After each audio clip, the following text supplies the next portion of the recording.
मैं मौजूद हूं झुंझुनू में और मेरे साथ में मौजूद हैं राजस्थान सरकार के कैबिनेट मिनिस्टर अविनाश गहलोत। ये झुंझुनू की इस सीट के प्रभारी हैं और टिकट वितरण से पहले से ये झुंझुनू के अंदर एक्टिव है।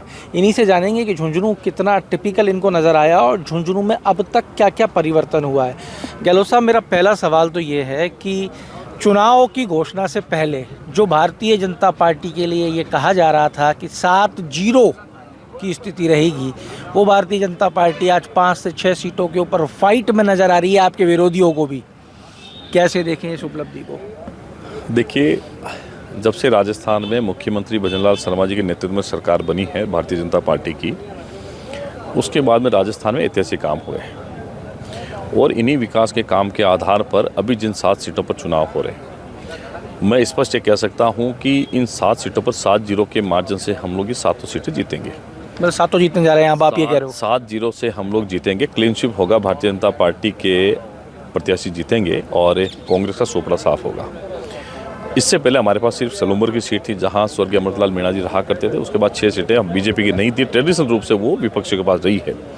लेकिन कार्यकर्ताओं की मेहनत, हमारे पदाधिकारियों का जो काम है, प्रदेश अध्यक्ष जी से लेकर मुख्यमंत्री तक का जो मार्गदर्शन मिला है हम लोगों को, उनका प्रबंधन जो हुआ इस बार विशेष उपचुनाव के अंदर, उससे स्पष्ट यह है कि इस बार बड़े मार्जिन के साथ में ये 7 सीटें हम लोग जीतेंगे। हाँ, ये सही था कि चुनाव से पहले सब लोग कह रहे थे कि हम लोग कहीं फाइट में नहीं हैं, लेकिन मेहनत है कार्यकर्ताओं की, सामूहिक प्रयास है सबका और मुख्यमंत्री का कुशल नेतृत्व है।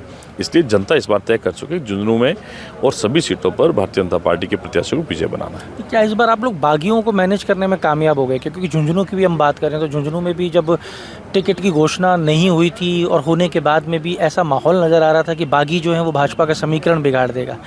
कैसे तो मैनेज हुए हैं और क्या मैनेज हो गए हैं क्या बागी? देखिए, निश्चित ही जब कोई प्रत्याशी मेहनत करता है, काम करता है, तो टिकट की आकांक्षा भी उसको रहती है। टिकट नहीं मिलता है, थोड़ा मन में आक्रोश भी रहता है, भावनात्मक रूप से उनका जुड़ाव जनता से भी रहता है, तो थोड़ा कार्यकर्ता भी थोड़ा परेशान होते हैं कुछ दिन के लिए।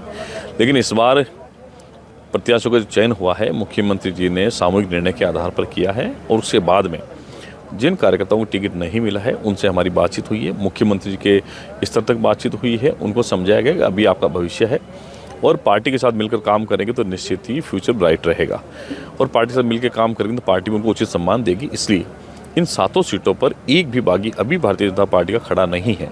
अभी विपक्ष के पास में चुनाव का ना मुद्दा है, ना इस प्रकार की कोई बातें, विजन भी नहीं है उनके पास में चुनाव में जाने का। लेकिन फिर भी हम अगर अपनी बात करें तो इस बार भारतीय जनता पार्टी बड़ी मजबूत स्थिति में है, संगठन मजबूत है और हमारा जो नेतृत्व है वो निर्णय करता है, बड़ा सटीक निर्णय करता है।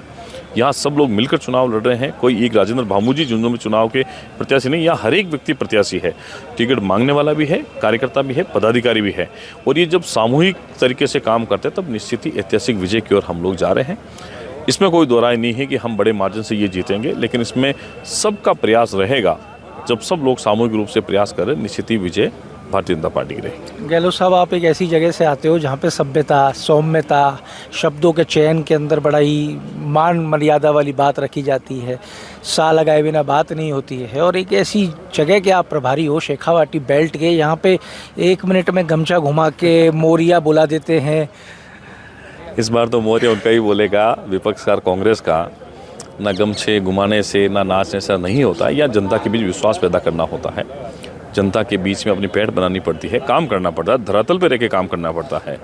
हवाई वादे एक दिन के लिए चल सकते हैं, झूठे वादे कुछ दिनों के लिए चल सकते हैं, लगातार नहीं चल सकते। तो मुख्यमंत्री जी ने जो काम किया है, अभी यहाँ झुंझुनू में देख लो, चाहे चूरू में देख लो, शेखावटी में देख लो, विकास के खूब काम हुए। राइजिंग राजस्थान में 2300 करोड़ रुपए के MOU हुए हैं, सरकार उनको सुविधा उपलब्ध करवा रही है। यमुना जल समझौते की बात हुई है। तो ये सड़क का हो, पानी का हो, चाहे उद्योगों का हो, चाहे हॉस्पिटल का हो, एजुकेशन का हो, सारा कुछ जो तामझाम है ये मुख्यमंत्री के मार्गदर्शन में हो रहा है। और मैं कुल मिला के जनता संतुष्ट है और जनता सरकार के साथ खड़ी रहना चाहती है कि नहीं, हम व्यक्ति के साथ में नहीं रहकर हम जनता सरकार के साथ में रहेंगे, भारतीय जनता पार्टी के साथ रहेंगे, उन नेतृत्व के साथ में रहेंगे जिन्होंने सबका साथ सबका विकास की बात कही है। तो इस बार का जो परिणाम है एक ऐतिहासिक परिणाम होगा और हमें बड़ी खुशी होगी इस बार जब झुंझुनू में लंबे अरसे के बाद में भारतीय जनता पार्टी यहाँ से विजय होगी। डोटासरा कह रहे हैं कि 1 लाख नौकरियों का वादा किया आपने इस साल में, धरातल पे कुछ नहीं है। टीकाराम जूली ने आरोप लगाया है आज 23,000 खानों को 7 तारीख को बंद कर दिया जाएगा, 15 लाख लोग बेरोजगार हो जाएंगे। कांग्रेस निरंतर हमलावर है और बड़े आरोप लगा रही है। देखिए, कांग्रेस के पास में कोई इस प्रकार का मुद्दा बचा नहीं जिस पर सार्थक बहस कर सके हम। हमारे मुख्यमंत्री जी ने अभी कैलेंडर जारी किया है, हज़ारों नौकरियों का कैलेंडर जारी किया है और उन्होंने घोषणा करी कि इन एक साल में हमारे किसी सरकार का पहला बजट होता तो सरकार खड़े होने में टाइम लग जाता है। हमने इसी साल में करके दिखाया है। 50,000 के करीब मेडिकल डिपार्टमेंट हम लोग नौकरी देना चाह रहे हैं। 23,000 को हमने अभी तक नौकरी दे चुके हैं और आने वाले समय में हमने 70-80 हज़ार के करीब भर्तियों का कैलेंडर निकाल दिया है। 1 लाख नौकरियां एक ही साल में देने का हमने किया। हम देंगे उनको, ऐसा नहीं। हमने 23,000 हम दे चुके हैं। 40-50 हज़ार के मेडिकल में दिसंबर तक पूरी हो जाएगी। और अभी जो राजस्थान का है उसमें आप देखेंगे जो MOU उसके आधार पर कितने लोगों को नौकरी मिलेगी। मैं सोचता हूँ 5 लाख लोगों को नौकरी देने का हमारा वादा है, इसको हम लोग करेंगे पूरा। और ये देखेंगे कि चाहे वो डोटासरा जी हो, चाहे नेता प्रतिपक्ष हो टीकाराम जी, अब इनके क्या आपस की लड़ाई है, तो लड़ाई को ध्यान बांटने के लिए ये लोग इस प्रकार के जो बेवजह आरोप हैं ये भारतीय जनता पार्टी पर लगाते हैं। जनता बीजेपी के साथ में, मुख्यमंत्री के साथ में खड़ी है। अब झुंझुनू की बात कर लेते हैं साहब। आप यहाँ के प्रभारी हो, लंबे समय से काम कर रहे हो और मेरी कार्यकर्ताओं के साथ में बार बात हो रही थी तो उनका ये कहना है कि अविनाश गहलोत ने छोटे छोटे ग्रुप बनाए यहाँ और उन ग्रुप्स के साथ में बैठकर बातचीत कर कर उनकी समस्याओं को समझा। ये एक कांग्रेस बाहुल्य सीट मानी जाती है हमेशा से और ये वो सीट है जिसका कोई प्रेडिक्शन नहीं किया जा सकता। ये बड़ी ही अनप्रेडिक्टेड सीट है। झुंझुनू की सीट कैसे देख रहे हो? क्या स्ट्रैटेजी आपकी रही और वो छोटे छोटे ग्रुप्स के पीछे क्या आपकी वो क्या थी कि भाई ऐसे काम किया जाए? देखिए, मैं एक संगठन का छोटा कार्यकर्ता रहा हूँ जिसने ABP, विश्व हिंदू परिषद, बजरंग दल, राष्ट्रीय स्वयंसेवक संघ की विचारधारा से निकला हूँ। मुझे पता है सब कुछ कि हम लोग जब ग्रास रूट पे जाएंगे तो लोगों को ABP, विश्व हिंदू परिषद, बजरंग दल, राष्ट्रीय स्वयंसेवक संघ की विचारधारा से निकला हूँ। मुझे पता है सब कुछ कि हम लोग जब ग्रास रूट पे जाएंगे तो लोगों की समस्या आपके बीच में आएगी। समस्याएं सुनना ही नहीं, समस्याओं को सुनकर उनका समाधान निकालना भी हमारी जिम्मेदारी है। और आज चूँकि मेरे पास में प्रभारी मंत्री का दायित्व भी है, माननीय मुख्यमंत्री ने बड़ी जिम्मेदारी के साथ है मुझे इस ज़िले का प्रभार दिया है। मेरा सौभाग्य है कि जिस ज़िले ने देश को सबसे ज़्यादा सैनिक दिए हैं, जिस ज़िले ने सबसे ज़्यादा शहीद बलिदानी दिए हैं, वहाँ की मिट्टी में काम करने का मुझे काम मिल रहा है। यहाँ के लोगों की कोई भी अगर समस्या हो, प्रॉब्लम हो, कुछ बात हो, इश्यूज़ हो, उसको अधिकारियों के साथ बैठकर, हमारे जनप्रतिनिधियों के साथ बैठकर उनको सुलझाने का प्रयास करते हैं। हम बड़ी बैठक में विश्वास नहीं कर रहे, हम माइक्रो मैनेजमेंट विश्वास करके छोटी छोटी जो हमारी कमरा बैठक होती है जिसमें 20-30 लोग रहते हैं, 25 लोग रहते हैं, ऐसे लोगों के साथ बैठ करके ताकि उनके मन की बात हम लोग कर सकें। और हमने उनको कहा है कि मुख्यमंत्री ने ये कहा है कि हम जो आप कहेंगे वो करेंगे और मुख्यमंत्री जी कर भी रहे हैं। उनके विश्वास के आधार पर, उनके जो नेतृत्व क्षमता है उसके आधार पर झुंझुनू की जनता ने तय कर लिया है कि नहीं, हम इस बार किसी बहकाव में नहीं आएंगे। वंशवाद की राजनीति, परिवारवाद की राजनीति जो लगातार झुंझुनू में हावी रही है, इस बार वो जड़ से ख़त्म हो जाएगी। और मैं ये एक बात मुझे जो लग रहा है स्पष्ट है कि आने वाले समय में कांग्रेस झुंझुनू से ख़त्म हो जाएगी। माइक्रो मैनेजमेंट जो आप कह रहे हो उसका कितना फ़ायदा मिला है? क्या यही कारण रहा है कि बागियों को आसानी से मैनेज कर लिया गया? देखिए, कोई बागी नहीं था। हमारे यहाँ आकांक्षी कार्यकर्ता थे जिनको टिकट की चाह थी, लेकिन आपको पता है कि जब बहुत लोग हमारे योग्य कार्यकर्ता होता है उनमें से किसी एक व्यक्ति को हम लोग टिकट का चुनाव करना पड़ता है। सब लोग चुनाव में टिकट मांग रहे थे क्योंकि हमारे बड़ा विस्तृत परिवार है। और जब ये कांग्रेस के अंदर, आप बताओ किस किस ने मांगा था? कांग्रेस इक्के दुक्के लोगों के अलावा कोई टिकट मांगना था। उनको पता था कि हमारी प्रत्येक हार होगी इस बार। यहाँ जब स्पष्ट जीत नजर आती थी, बहुत से कार्यकर्ता थे जिनको लगता था कि हमें बीजेपी का टिकट मिले। हाँ, हमने उनके साथ बातचीत करी है, उनको सम्मान देने का वादा किया है कि पार्टी काम करने वाले कार्यकर्ताओं को सम्मान देगी। हाँ, इसलिए बागी कोई नहीं था, वो हमारे ही परिवार के लोग हैं। आज बड़ी मौजूदगी के साथ में वो लोग जो टिकट मांगने वाले थे वो हमारे साथ खड़े हैं।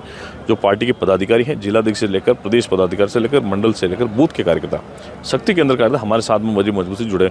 आज ये जो मजमा आप लोग देख रहे हैं कार्यालय के अंदर, जहाँ सैकड़ों की संख्या में कार्यकर्ता बैठे हैं, हर एक के मुँह से यही है, आप किसी चाय की चौपाल पर जाएंगे, लोग यही कहेंगे राजेंद्र बाबू जीत गया। ये जनता की आवाज़ ही, कार्यकर्ताओं की आवाज़ नहीं। कार्यकर्ता तो मेहनत करते हैं, कार्यकर्ता घर से लेकर बूथ तक पोलिंग करा देंगे, लेकिन जनता के मन में मिजाज होना चाहिए बीजेपी के लिए। वो झुंझुनू में इस बार नजर आ रहा है, इसलिए हम लोग इस सीट को जीतेंगे। एक और विषय है साहब, राजेंद्र गुड़ा को किस तरीके से देखें? आप यहाँ के प्रभारी मंत्री हो, आपने पूरा इलाका अच्छी तरीके से देखा है, कैसे समझे जनता किस तरफ है?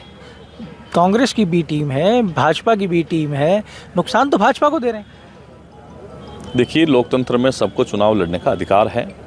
जो व्यक्ति योग्य होता है वो चुनाव लड़ता है, अयोग्य होता है वो भी चुनाव लड़ता है। जनता के बीच में उसकी स्वीकार्यता कितनी, इस बात पर निर्भर करता है। कोई भी चुनाव लड़े, उससे कोई फर्क नहीं पड़ता है। आज न सिर्फ राजेंद्र गोड़ा जी प्रत्याशी नहीं है, हमारे साथ में 11 प्रत्याशी हैं। 1 नंबर पे राजेंद्र भामू जी रहेंगे, 1 लाख से ज़्यादा वोट आएंगे और बचे हुए वोट जो हैं उसमें सब लोग सिमट जाएंगे और एक ऐतिहासिक विजय जो इससे पहले भारतीय जनता पार्टी की कभी नहीं हुई वो झुंझुनू के अंदर होगी। हाँ, तो साहब, ये आप सुन रहे थे कि राजस्थान सरकार के कैबिनेट मंत्री और झुंझुनू के प्रभारी अविनाश गहलोत को, जिन्होंने कह दिया कि 1 लाख से ज़्यादा वोट आएंगे, बाकी सब वोटों में बाकी के प्रत्याशी सिमट जाएंगे, फ़र्क नहीं पड़ता कौन लड़ रहा है कौन नहीं लड़ रहा, यहाँ पर भाजपा का कार्यकर्ता चुनाव लड़ रहा है। तो जुड़े रहिए हमारे साथ। अमर उजाला के लिए झुंझुनू से मैं आशीष। अगर आप ये वीडियो YouTube पर देख रहे हैं तो हमारे चैनल को सब्सक्राइब करें और बेल आइकन को दबाना ना भूलें। अगर आप Facebook पर ये वीडियो देख रहे हैं तो हमारे पेज को लाइक करें।